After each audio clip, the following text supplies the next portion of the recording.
This has to be the worst generation in gaming history.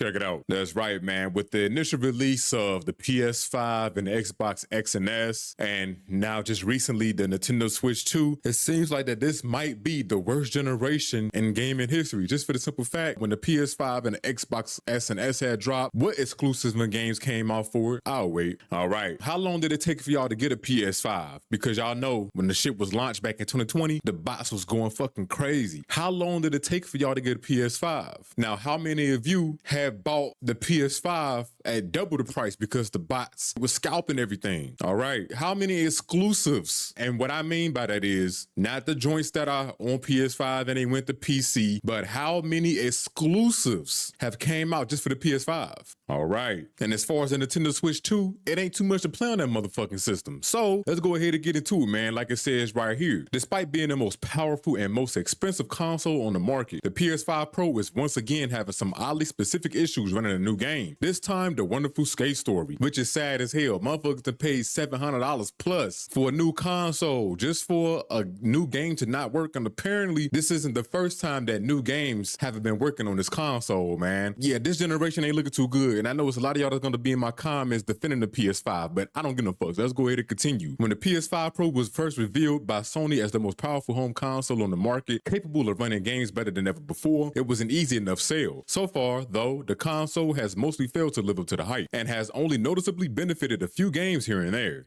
Damn. To make matters worse, the PS5 Pro has actively been the worst place to play certain games at launch, with many third-party titles having issues that are specific to the console. Silent Hill 2, Metal Gear Solid Delta Snake Eater, and Star Wars Outlaws are just a few recent examples of this. And now there's another game to add to that list, Skate Story. They saying that this shit is having performance issues on a $700 console. Don't make any motherfucking sense to me, man. Sony, y'all gotta get y'all shit together. And then this will make it even more sad. They saying that a Skate Story isn't having issues itself. It's running fine on PC. It's running fine on the Switch. It's running fine on the base PS5. But for some reason, there's a problem with the PS5 Pro, a $700 console that they was trying to brainwash y'all into buying. Don't make no motherfucking sense to me, man. But hey, I digress. They saying that this game can barely keep a stable frame rate and it rarely hits 60 frames per second, which should be the industry standard, by the way. So there you go, man. Y'all favorite console that y'all been hyping up for the last 5 years with barely anything to play on it has been fucking up newer games, and it doesn't make any sense to me, bruh. You would think a company like Sony would have their shit together when it comes to these newer consoles, but hey, I guess they all have issues, man. I wonder what type of excuses y'all are gonna make up for Sony. But you let me know in the comments, why do you think these new games are having issues on the PS5 Pro?